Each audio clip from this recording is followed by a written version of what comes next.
आज हम लोग जा रहे हैं अनबॉक्सिंग करने सोबो 400M की। इसका मैं डिस्क्रिप्शन में लिंक दे दूंगा। ये मुझको 740 रुपये का पड़ा हुआ है। चलिए देखते हैं।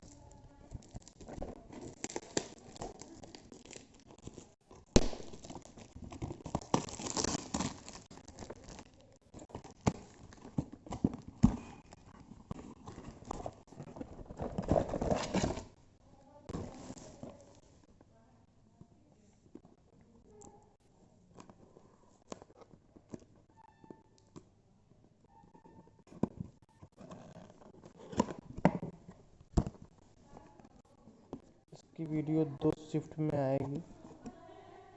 एक आज मैं अनबॉक्सिंग वीडियो डाल रहा हूँ।